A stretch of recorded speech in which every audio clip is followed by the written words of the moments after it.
We be live. All right. See if we can get the notification.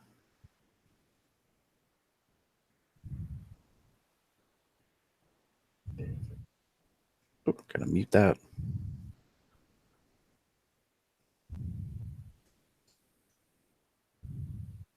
All right.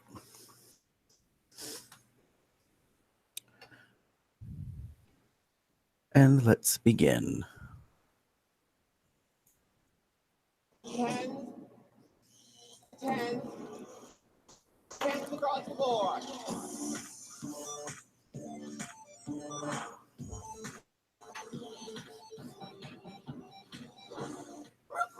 COL Drag Race.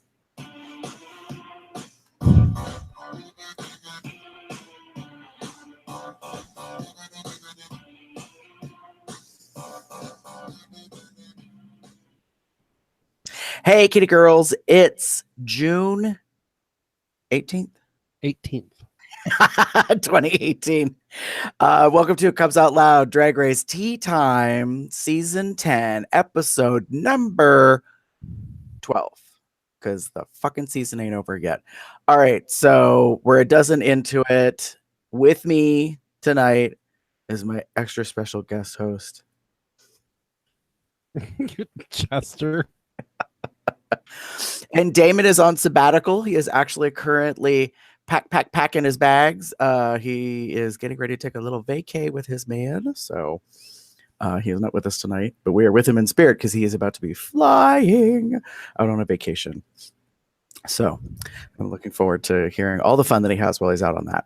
So Chester and I tonight are going to be discussing the latest episode of the show called American, which was not as patriotic as it could have been. But so this week, the pieces of the competition are American, the song is getting remixed. So the 4 remaining queens have to write their lyrics to be inserted, record them, then do a lip sync with the new song remix with choreography, and then do podcast interview, and finally our final runway.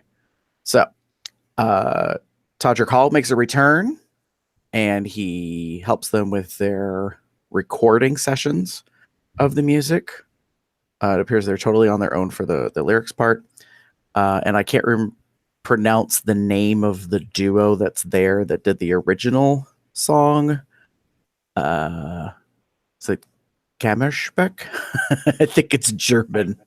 I'm not even gonna try. Come on my back, something.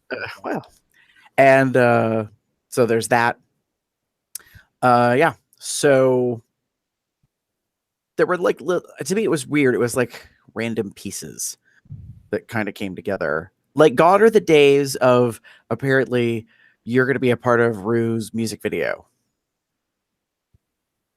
which I find kind of interesting and disappointing. Now, when did they stop doing that? Because I noticed they didn't do it last season. They didn't do it this season. They're doing this huge montage of, we're going to do this live, whatever the fuck that's about bullshit. Well, so Kimchi and Bob and them were the last music video, right? Did they do a video? What did they do? Yeah, I remember now. Because it was Naomi and Kimchi. Yeah. Kimchi couldn't stay flat on her back. Right. They did the thing where they were on their back. So yeah, I mean, so I'm kind of curious, like, why maybe they thought that a music video was too difficult to produce or something. So let's jump into it. Chester, what are your thoughts on the episode 12?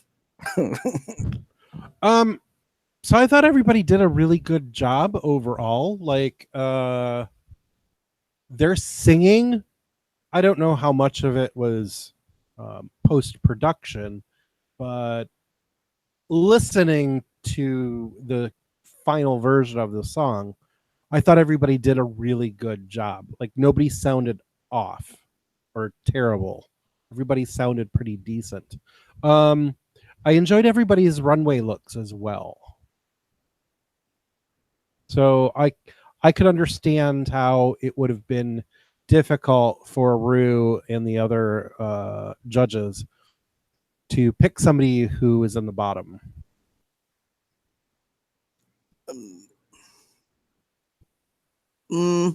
I think it was everybody's to lose, but I think nobody royally fucked up.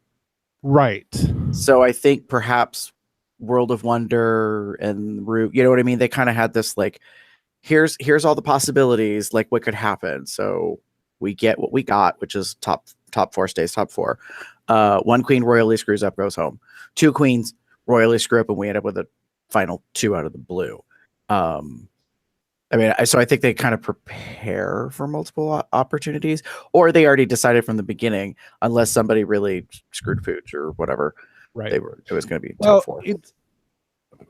I feel that this episode was very similar to the second to last episode for season 9, where we're presented with the top 4, and nobody stood out better than somebody else, and nobody's, whether they were better or worse, nobody stood out.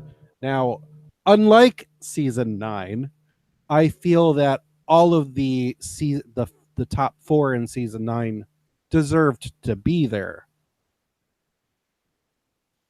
This season, however, I'm just like, okay, we have a top 4.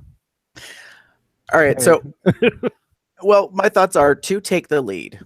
I think 2 out of the top 4 rose above, and the other 2 were just kind of there. Like if there was like a plateau, like they weren't really excelling themselves, they weren't moving anywhere, where I felt the other 2 had something to prove and kind of delivered on that. And that for me is problematic because one of them is a theoretical online conspiracy overall winner and has been like delivered to us that way all season long. Is going to be the winner. So I'm very kind of we'll see how this goes with this thing. But I thought the lyrics were okay. I agree when Ross gave the feedback that Cameron's lyrics were really poignant. Although when she was recording them and then when they did the dance backtrack performance, I didn't quite catch the lyrics the way Ross did. So that when he just breaks them down as lyrics alone, because they have them written in front of the judges conveniently, and he just speaks them out loud, I was like, oh yeah, that's really kind of poignant. But I didn't get that when I was trying to watch her flouncy bouncy run around in her rainbow, unitard, fringy thing. Because that outfit wasn't delivering what the words were about. So yeah, I don't know. And I liked the fact that Todrick was back, assisting them. I find it interesting that he was a multi-talented judge in that he helped them with their song stuff, and then he turned around and taught them the next day, apparently, or whatever, taught them their choreography so that the day after that they could bring it all together and perform. Todrick reminds me of Justin Timberlake because he can sing, he can dance, he can act. That is, to me, that's a true artist of their craft. They're not like somebody who, like Britney. Britney is a pop star because she's fed into this mold, whereas Justin Timberlake was an artist. He created. Britney just was like, okay, show me how to do this dance and I'll do it.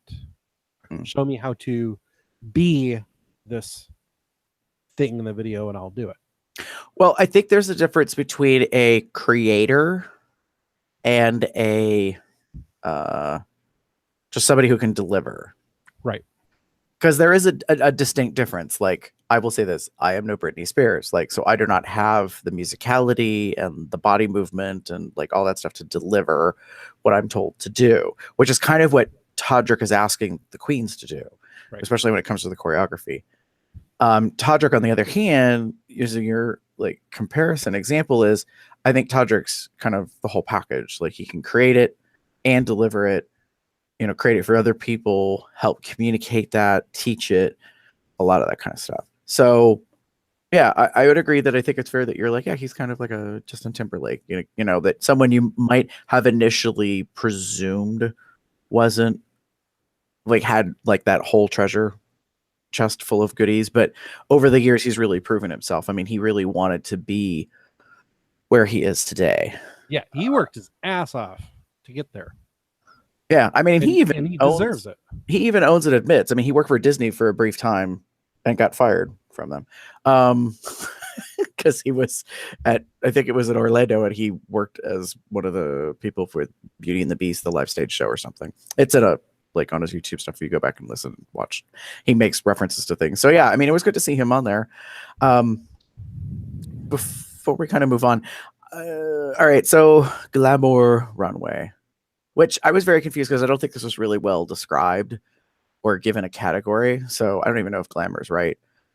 There's kind of a presumption that it's going to be the best of the best, like the best of everything you have, which is where I have an issue, because I think only 2 of the queens actually brought their best and the other 2 didn't.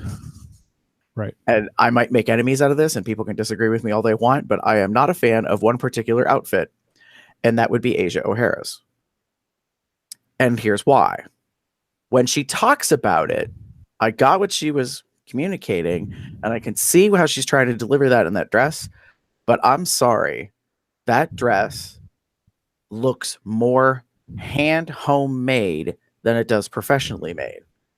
So I don't have a problem with the structure. I don't have a problem with the color. What I have a problem with is the gold glitter lines and how she makes this reference that she's trying to evoke this Arte Art Deco style. All right, so if you're going to do something that's that, correct me if I'm wrong, Chester, because I know that you kind of understand art. Wouldn't that be like super crisp lines, like highly definable in a geometric shape, that there would be no kind of fuzziness to it? You understand what I'm saying? Yeah, I have to see it in order to know what you're talking about, though, because I don't remember what they look like. I just remember not hitting anybody. She had that teal full length to the floor, and it had gold glitter lining between all the shapes, and it had like the kind of the peekaboo like cut out for the chest, so she had her chest plate on underneath, and she had like a gold chain. Oh, okay, I remember that now. And everyone kept talking about her being like Nefertiti with like her like right wig, which actually wasn't Nefertiti, but anyways. When she first came out, I remember saying to Evan that I'm like, wow, that dress is really ugly. But when they came back for the, you know, the critiques, I'm like, actually, it's not that bad. I kind of do like it. It's just, I'm sure it has something to do with the way that they do the lighting, which has been a consistent problem the last 3 seasons. Yeah, and so I agree that there's issues with lighting, and that's just been throughout it. I don't know. I just had a very difficult time with that kind of graphic art style concept, like that she made that reference, and I was like, and I don't like feeling this way, but I really feel like if I didn't know any better, I would say that you applied the glitter yourself. Yeah. So I just found a picture of it. No, I wouldn't necessarily consider that Art Deco, except for maybe the color. The color says Art Deco to me, but the lines do not. It definitely speaks Egyptian, Persian. Mm-hmm. So if that's what she was going for, then it would have, you know, succeeded in that way. I think in order for her to have brought that look together, she needed something gold and blue to bring up into her hair. Yeah, I mean, one of the things that I have to agree with in, I think it was Raja and Raven's like review on YouTube, was if she's going for Nefertiti, then she could have designed her wig to look more Egyptian Right. than Hollywood glamour, like 40s approaching 50s pinup. Like, it was a beautiful wig. And, I mean, and she looked great. I'm not so sure about the jewels on the chin thing. That just bugged me. Because they were like that either. They were nowhere else. So, okay, so you're not Kennedy Davenport, so I can't read you for putting jewels like all around your fucking eyes and annoying the fuck out of us or looking like a walking disco ball. Fine. But it was just weird because it was like one big jewel and like two little. I was like, I don't know why you did that. Because you didn't do it anywhere else. You didn't like do a hairline. I don't recall seeing like a hair clip, nose ring, like nothing. So it was a little kind of disconnected for me in that case. But the moment she walked out of the runway, when she was at the far end, I was like, wow, that's a bold statement. It's very structured, like, you know, da da da. And then as she's walking and I'm looking and all I keep paying attention to is like how these gold lines aren't crisp. These gold glittery lines, and it just bugged the living fuck out of me. And I was like, not good. Like, I expect to be completely wowed by the outfit and to take zero issues with it. Like, I know we're not at the finale yet, but that's the whole thing. Like, it's progressive. So we're at the episode before we get to the finale. So I expect you to go from like here to here. And it's like, if I don't even think you're here, like that, it's a problem for me. Well, it's kind of, I said it last week and I said it again at the beginning of this episode. The the talent is just so mediocre. Oh, okay. If you compare it to season 9, like when the top 4 for season 9 got to the last episode, you're like, wow, it's a really tough call for me to say who I want to win because the talent was so good. All right, I'll grant you that. I see where you're going with that. Yeah, because in a way we kind of feel like we have two that consistently can always deliver and never take any fault, but it's kind of like a pageant-y thing. Yeah. And then we've got one that always delivers on looks, but, you know, kind of falls short everywhere else. Well, I mean, you know, like, you know, has some things to work on. And then we've got one who delivers pretty frequently on looks, but I think is just young. Yeah. You know, and so I can see where it's like, yeah, this doesn't really seem like difficult to choose amongst. And what I see happening a lot is that people are like kind of picking teams, but I think some people are picking teams because they want a specific type of queen to win this year. I think other people are picking certain queens because they connected with that queen, which I guess that happens every season, but there's a difference to me between you connect with a queen and this queen like has the complete package, so they should win. Does that make sense? Yeah. So, yeah, I don't know. We shall. Ready to continue on? Cool.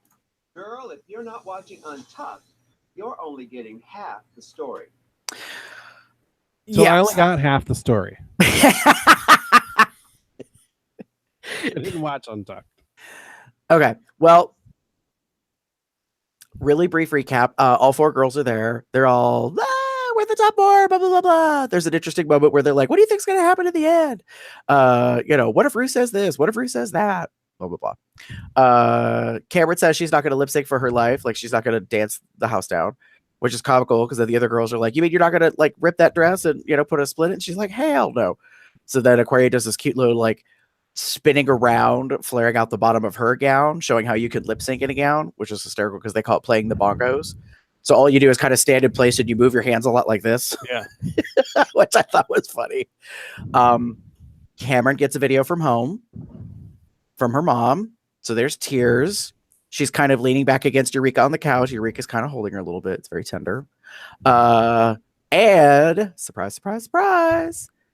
Asia goes to walk away from the conversation because they have a conversation about getting videos from home, and both of Asia's parents are dead. They both died in the same year, as we find out about during the podcast portion. So Asia does not expect a video from home. She never did. But now that everyone's gotten one but her, she's like feeling it and is uncomfortable.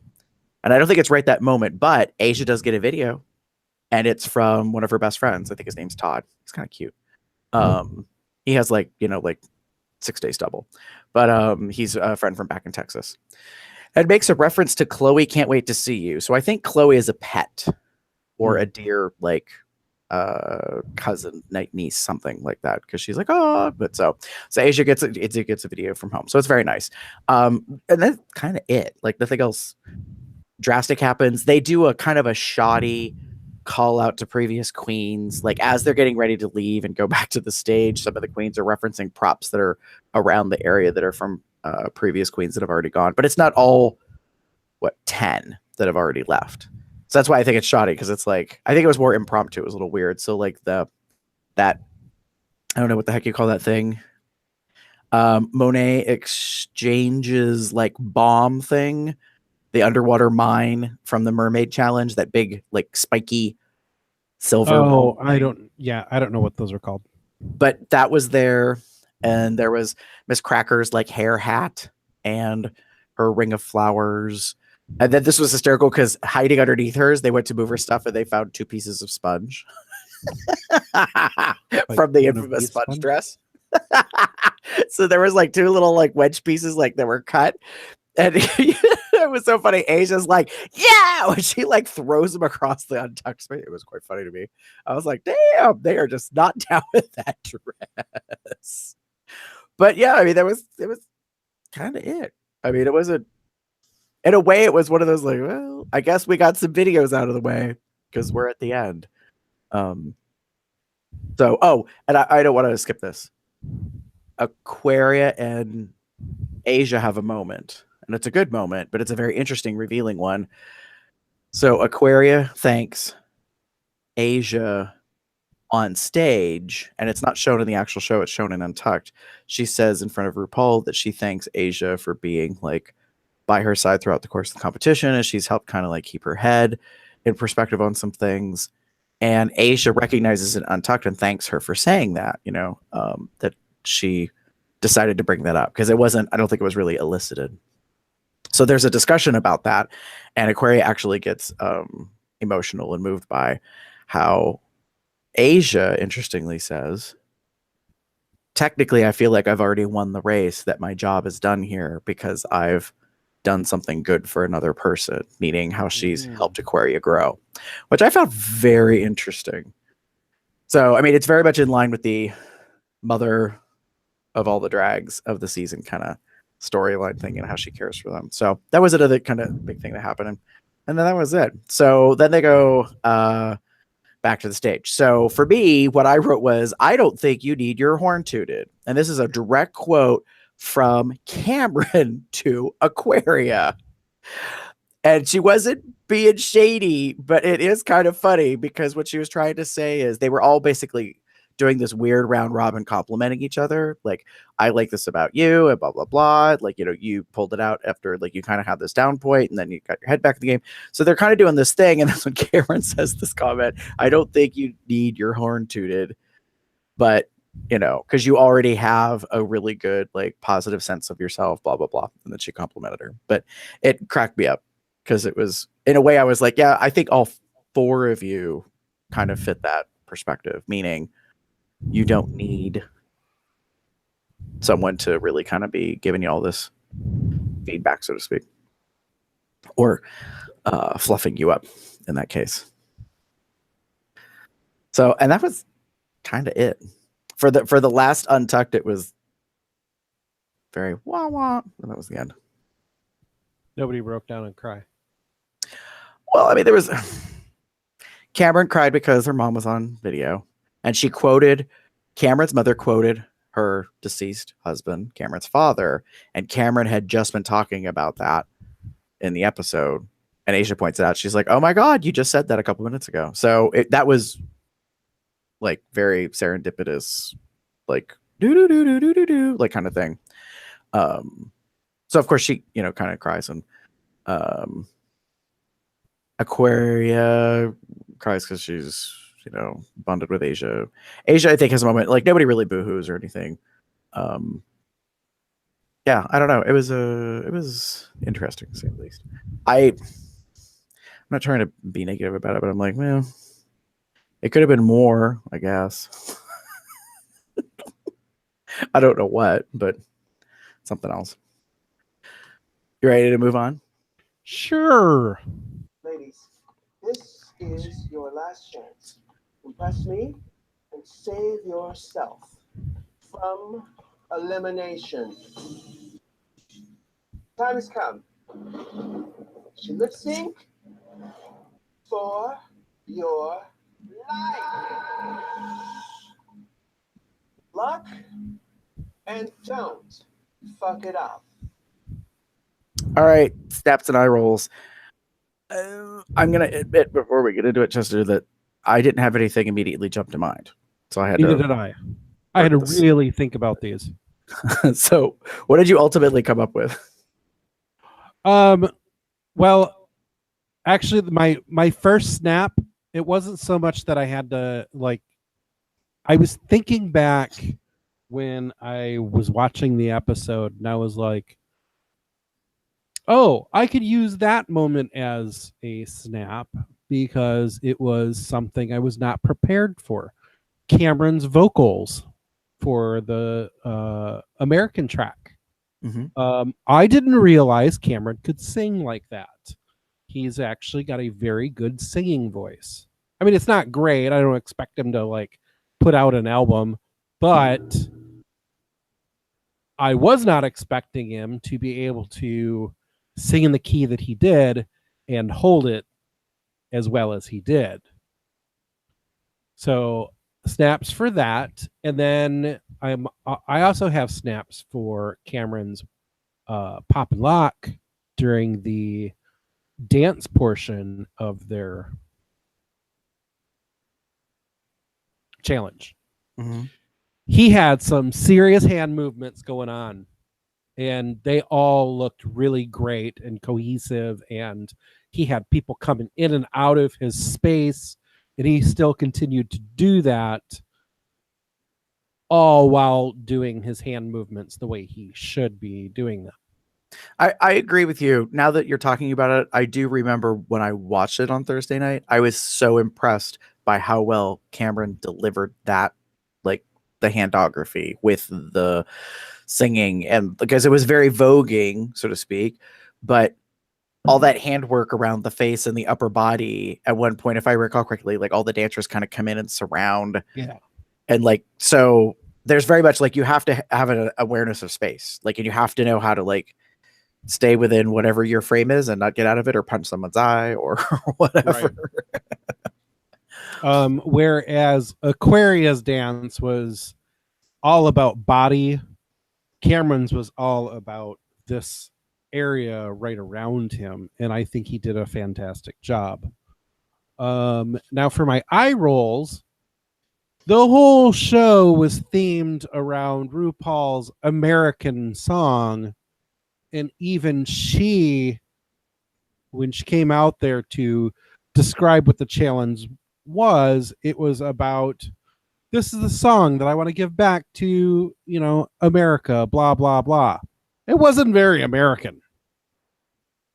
Well, so here's the thing is like, it's almost like everybody forgot what it's like to be patriotic when we recorded the episode. Yeah. So like RuPaul has an infamous gown that she could wear. The red, white, and blue, the American flag one, right?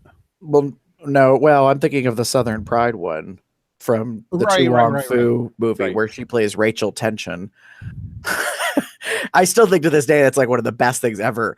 And there's a part of me that's like, oh, if only you had worn that when you walked out. Now, maybe Zaldi didn't make that outfit for that movie, but still, like, it just would have been such a political statement in a way, right?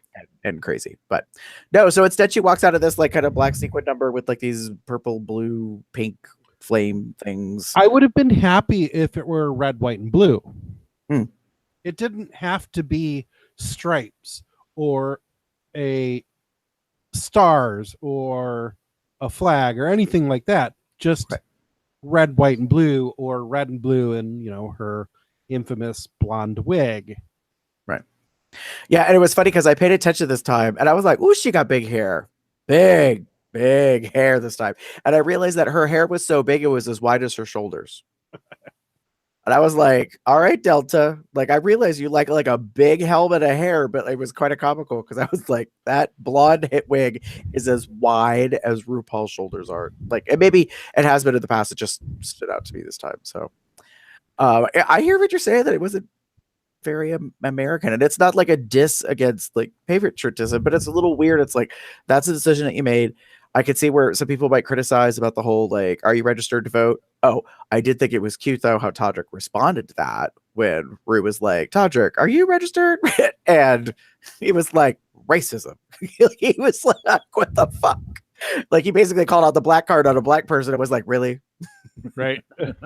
So that kind of gets me into my snaps. So my snaps go to Todrick for his in-person feedback because he was just kind of giving it to the queens, like not rudely, but every time they needed a note, I don't think he really kind of held back. He was like, no, let's not do that.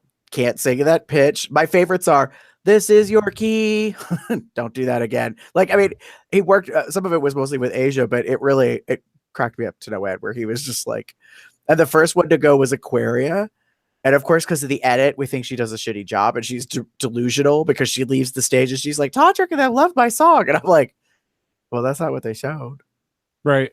So, and then when they get to the final performance where she's running around looking like a cross between Madonna and Violet Chachki, I'm like, okay, like, yeah, like actually it does sound pretty decent. But Todrick's in-person feedback really cracked me up. I thought that he had some really good, like, kind of quippiness about stuff and how to work with each of the girls in that case. So that was kind of my snaps because I was like, all right, sassy black man, like you tell them what you need to. And my eye rolls. So yeah. This might get me some controversy, but I have eye rolls for someone's final look.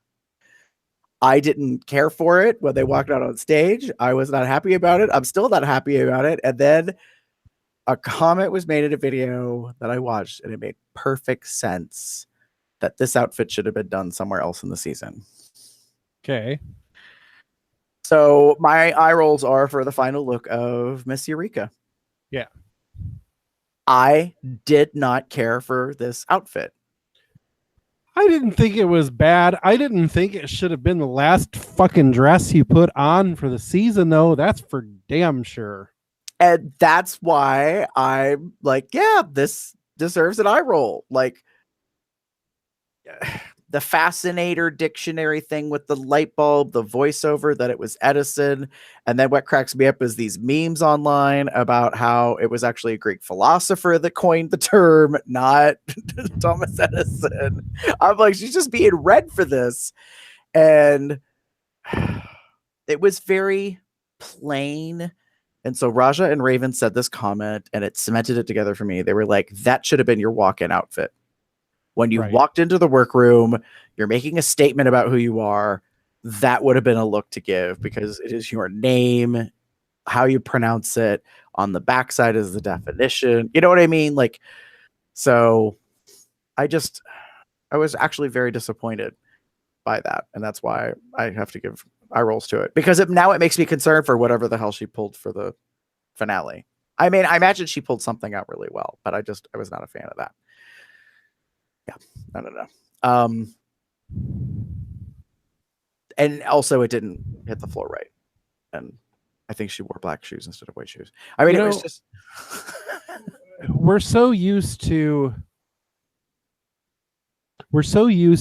the final episode, not the final of the season, but the final episode before we get to the finale of it being, go big or go home type of looks. And nobody brought that type of level of sophistication.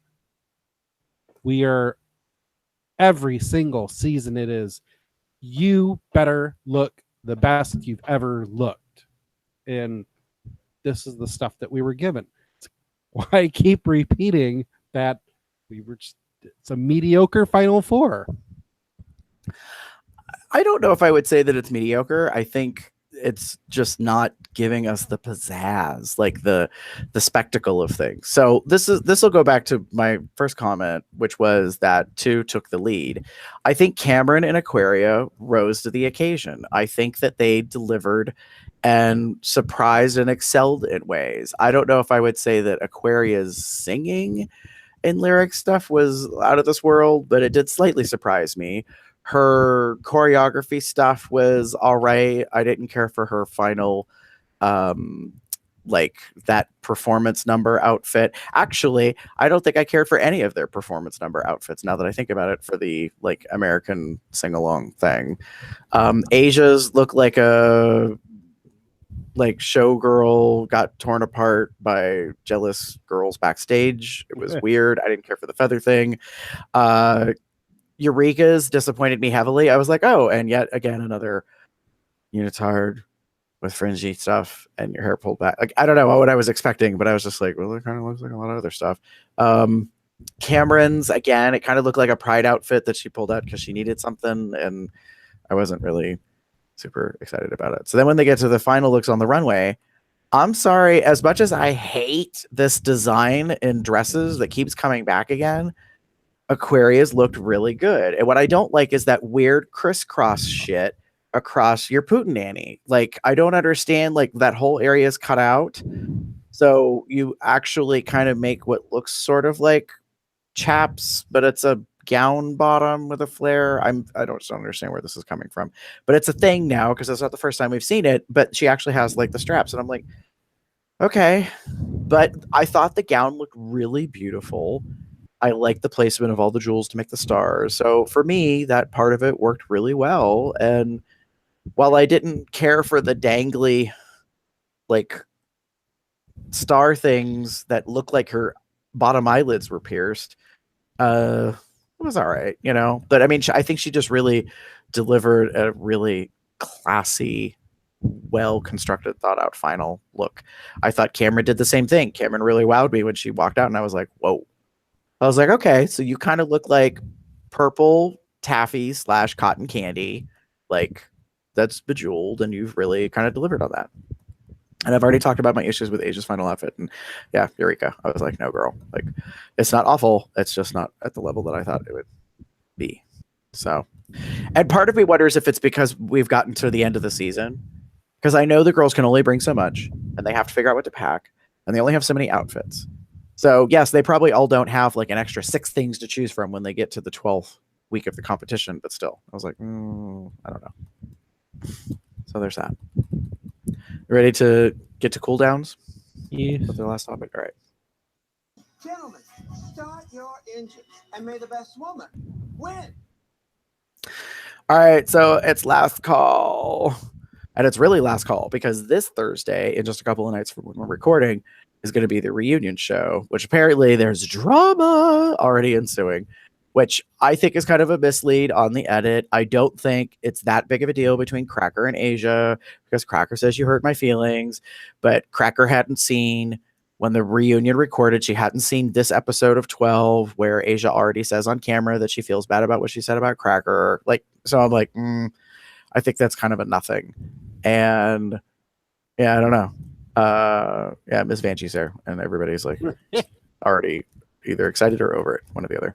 So I don't know. What are your final impressions? What do you think? So at the very beginning of the season, I didn't really care for Aquaria, but by the end of the season, and I think it's because Evan kind of put this into perspective for me. So Aquaria is how old? 22, 23, something like that? Let me see if I have this right. Rumor has it she was 20 when she auditioned. She was 21 by the time they started recording. And by now, I think she's 22. Okay, so really young. So she said that she was in the 7th grade when she started watching Drag Race. Mhm. Now, I have some thoughts, two different thoughts that I'm going to say about this. Okay. So first, she started watching this in the 7th grade. That would have put her at like 13. So for the past 8 years, she has been studying Drag Race in the hopes to get on the show and win the crown. Like, she has honed her skills solely for this. If that's what she did, then she did her homework and she did a good job overall. Can't stand her overall attitude. She reminds me of Violet Chachki in the sense of, I'm better than all of you bitches. This holier than thou attitude, which I can't stand. But I will say that her performance level was there. I don't necessarily know if she grew any, because like there it wasn't like who is it that I it's not like Adore, where you've seen Adore or Aja grow. I didn't see that from her, but overall she did a fairly well job. I enjoyed almost all of her looks. Like, I didn't there was a few that I didn't like. There were a few that I was like, wow, that's really great, but all of them were really good overall. Now, the other point that I wanted to make is, and this is actually a show I I thought would be neat for a COL topic. It makes me wonder what people think drag culture is, if their only exposure to drag culture is Drag Race.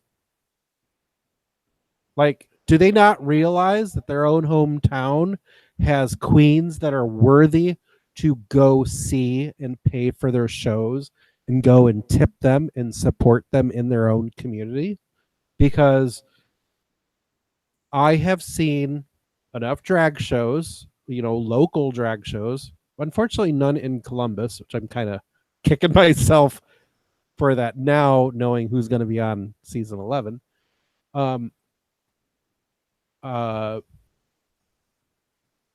I've seen enough local shows to know that your local drag queens are not the same drag queens that we see on Drag Race, at least not today. For the most part.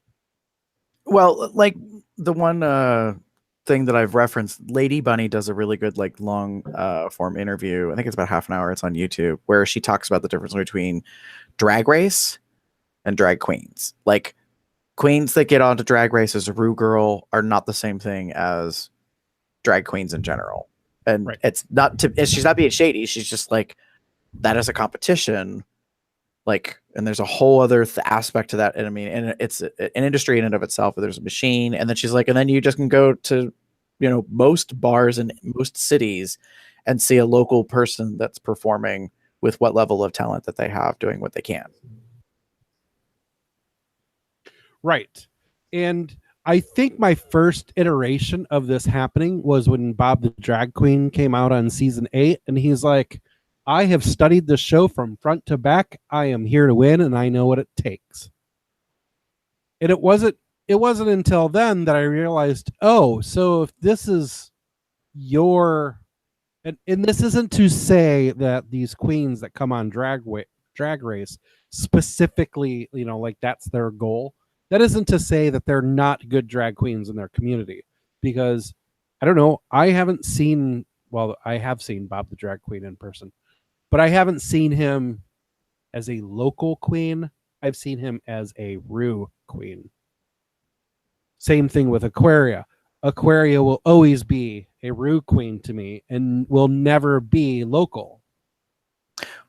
Right. There's actually only one Rue girl out of what now 126, I believe is total, that I saw before they were on Drag Race, and that was Ginger Minj. And she happened to be at Hamburger Mary's in Orlando when we were there a number of years ago. Well, the year right before she was on. Right. And saw them do a drag brunch pride show, which was fucking phenomenal.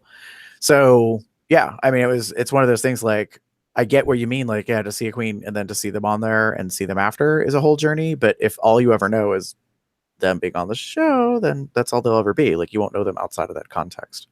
Right. So I think this could be a whole discussion topic, but I wanted to put that out there because I don't think somebody like Cameron went on there with the, I don't think she said to herself one day, huh, this show Drag Race, I want to be on there, and that's my goal. I think it is a matter of her being a drag queen, realizing she's got the chops to be on there, and then going for it. Whereas Aquaria was like, I could be on this show, and that's how I'm going to hone my skills to be on that show. Well, and you bring up a good point, because I think that is a whole discussion thing about now going forward, season 11 and on. Like, I think you can say the first 10 seasons. You could probably say like the first 8, maybe first 9. But for argument's sake, let's just say round it and say first 10 seasons. The likelihood that you're going to get queens on there who are already drag queens, that are already talented, that are trying to elevate themselves by moving into a whole nother thing that they haven't been in before. Yes. But afterwards, we are probably more than ever going to find now more and more contestants who grew up watching the show and were motivated by the show and have been to DragCon, both coasts, have seen the Work the World tour and the Haters Roast, and the, you know what I mean? Like, they're going to be so fandom immersed. That's a very different perspective than actually being a drag queen at a local bar every weekend or once a month or however often it happens, whether or not they compete, whether or not they collect coin. And I mean, it's interesting because I know that there has been in some circles discussion and not necessarily always flattering comments about queens who don't really deliver any content. So, oh yeah, she's beautiful. She can't lip sync for shit. She can't dance for shit. She can't, like, but paints a good face and people like her when she shows up. You know what I mean? And like, so, and I'm not trying to be shady about anybody that's performed here in Erie, but it's kind of stuff that you hear, that people are like, and retired individuals, including myself, have said, like, when you go out and see someone perform, I'm probably of an older generation or old school where I'm like, I will tip you, but you have to earn the tip. Just because you showed up in a frock, and put on some hair and some whatever, or didn't, if you're social or whatever, like, you have to impress me. Like, I have to be entertained and moved by you. Otherwise, you prancing around with your hand out going watermelon, watermelon, watermelon. No, bitch, that don't cut it. Sorry. It's like when you go to a restaurant. I've got $10 that you can earn for a tip. You better start earning it. Well, yeah. And I mean, I think that's fair. As a statement to basically be like, everybody out there has the potential to give you your income. Are you working for your income? Now, I recognize that people don't do it for a living. I understand that some only do it for fundraising, for charity, for kicks and fun or whatever, but it's not inexpensive. It takes a lot of, resources to be able to perform. And as we talked about earlier this season, the most fucked up thing is now this whole like other thing that keeps rattling around in my brain is how much money it takes to actually be on Drag Race, the show, the competition, to have like outfits and backing and all this kind of crap. So anything else on last call for you? No, just that it wasn't so much that my perspective on the final people getting there, like, I wasn't expecting Cameron to make it as far as she did, so okay. I'm glad to see that she did, because overall I enjoyed all of Cameron's looks. I just wish that she would have done better in some of the challenges. And like I said, what was it, 2 challenges ago when they did the split personality, I just don't think that it was presented to them in a manner that they all understood what the challenge was. So I can't really hold fault to the queens for that. And yeah, when it comes to Aquaria, at the beginning of the season, I didn't like her, and I kind of wanted her to go home. But I will at least recognize the fact that she has Rue star quality to be in the final four. Still don't like her. Well, I think it's funny that you made the comment that way, that she has Rue star quality. So my kind of last call comment or whatever is, what the hell will happen next? Because we're going to get to the reunion and then we get to the finale, and it seems like a lot of people have drag race fatigue, and we'd like to get to the finale and just be done with it and be like, okay, who the fuck won? Am I really going to care? Are people going to like freak out and be pissed or upset or blah, blah, blah, and all that kind of crap? So I don't know. I still think there's shenanigans to come and we just don't know it yet. And some people have been pretty good so far about not like kind of spoiling stuff. So I actually put together for us a poll on our website and asked people to go and fill it out. And it says, COLDR season 10 finale. Whom do you think will become the final 2 queens to battle for the crown? And of course we have Aquaria, Asia, Eureka, and Cameron. And I said it in alpha order, so everybody calm the fuck down. So do you have a preference versus an expectation, Chester, and who you think the last 2 will be?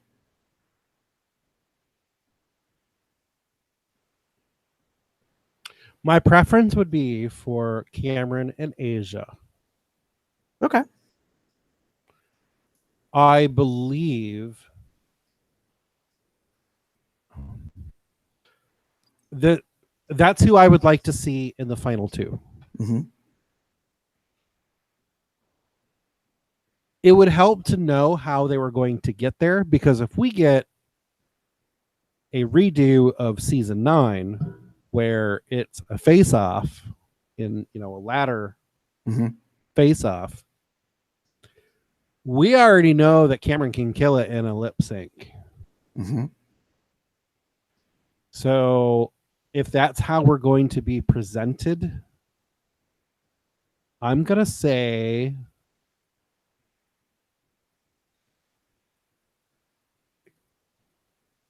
Cameron's one of them. The other one, I don't know. It's toss up. Okay. I think we are going to get a repeat of the season 9 finale. Something tells me that that's the new model that they moved to. You could say that last year was a test, and some people kind of freaked out about it. Some people really did not like that concept. Personally, I was okay with it because I was like, well, all season long for all these seasons, the whole thing except outside of All Stars has been lip sync for your life. So the fact that you make the very last thing that they have to do is lip sync for their life in a sold out like theater, to me is, kind of the ultimate of that. And the fact that Rue gets to sit on a throne, like dead center right in front of the edge of the stage kind of thing is like, I don't know how much more pressure you're going to want. And as it's always said, that Rue makes the final decision. So, all the guests, recurring season judges, Michelle, Ross, Carson, they're all up in the box seat, off to the side. So I find that really interesting. For me, the reason I asked the question the way I did is because I think there is like a preference kind of concept in our minds. And then there's what we think might really happen. So for preference, I think I would really like to see definitely Cameron and probably Aquaria to be the last 2, because I'd be really interested to see how they do. And the only time we've seen Aquaria lip sync was this episode when all 4 of them had to lip sync side by side in gowns, which is not really quite fully lip syncing. I'm going to be honest. Pretty sure by that point I was looking at my phone. I didn't even pay attention to it. Yeah. What I think is going to happen, who the 2 final queens will be, is I feel we've been manufactured, and I think it's going to be Eureka and Aquaria. I think those are the 2 that will go head to head. Now, in the poll that I did online, interestingly, the results are 2 queens are tied with the most percentage of like poll votes, and then there's a kind of a second place, and then there's like a bottom. The 2 that are matching at 35.29% is Asia and Eureka, which I find interesting. So people like that's their preferences for the most in a match, so to speak, or were selected, I should say. And then Aquaria comes in next, and Cameron's at the bottom. What I find interesting is I threw in a monkey wrench concept. Nobody picked it, and that monkey wrench was it'll be a 3-way head-to-head-to-head craziness. Now, how could that happen? If we do the same thing we did last season, right? So it's 2 and then 2, but in one of them, nobody wins. So it's a tie. But in the other one, someone wins over the other. So then you end up with this really kind of wacky, like the person who won from the 1 ends up going against the 2 from the one that nobody won. And that's how you end up with a 3-way. I don't know. I was trying to think, like, as I was putting this all together, I'm like, how could it go really wild? And technically, yes, I could have put in, like, yet again, nobody wins out of the two, like, you know, lip sync offs or whatever. And then you could have had a final four, which would be 3 final 4s in a row, which I think everyone would just like want to pull their hair out and be like, oh, for fuck's sake, just pick somebody. So I don't know. We'll be curious to see how that turns out. But yeah. So this week is the reunion. I don't know what's going to happen in terms of that. I don't know if we're going to be wowed. I don't have the impression that we're going to end up with another Valentina scandal kind of thing. So, like, in terms of her being super shitty and all the rest of it. So, yeah, well, we'll see how it goes. Any other thoughts before we wrap up? All right. If you want to get in touch with us, you can, like I was just referencing, go to our website /blog. It's cubsoutloud.com. You can go on there. You can find the poll. You can still vote on it. I think I have the poll available for voting all the way through this Thursday or next Monday or something. It's up almost till the finale airs. If you want, you can contact us by email. You can send us an email at cubsoutloud@gmail.com. You can also give us a ring-a-ding by leaving a voicemail at 361-COL Talk. That's 361-265-8255. Social media-wise, you can find us on Instagram, Facebook, Tumblr, Twitter, Google+, and YouTube. Just type in Cubs Out Loud as one word. If you would like to join our online social commentary thread, the COL Drag Race grouping is on Entourage, or as Drew dubbed it, I think a week or 2 weeks ago, calls it the kitty chat. You can join us on there. Basic rule of thumb is we watch the show. We give until about midnight, Saturday night to Sunday morning before anybody comments on what happens. I don't know how we're going to work that with the finale, but because people are going to probably spoil that shit. So if you want to join that Entourage chat, you go to tinyurl.com/telegram-COLDR. COLDR is in caps. If you want to support us, you can get merch at our store, which is dazzle.com/cubsoutloud. You can get something nice like this really hot, what they call wow pink shirt with our logo with a crown and all that fun stuff on it. You can join patreon.com/cubsoutloud, and for as little as $1 a month or more, you can be a supporter of Cubs Out Loud overall. If you want to promote us, you can go to iTunes and rate us. You can go to Google Play Podcast, subscribe to Stitcher Radio, give us a thumbs up, all that jazz. And just as a reminder, for those that don't know, Cubs Out Loud and Cubs Out Loud Drag Race are 2 separate pieces when it comes to the podcast now. If you're watching us on YouTube, then it's all combined together. If you want to get in touch with us, Chester, how would they do so with you? You can find me on Tumblr or Twitter under the name The Pup Up There, or various berry dating sites across the net under the name Pup Shutter or Cupcake76. And if you want to get in touch with me, you can find me pretty much anywhere online as GareBear73. And when you do kind of send me a friend request or an Instagram or whatever, just let me know how you want to get in touch with me, because otherwise you are a complete stranger and I don't do the stranger danger thing. Sorry. So just go send me a message. Otherwise I'm like, oh, I don't know you. Block. That said, let's wrap it up and take it to the moon.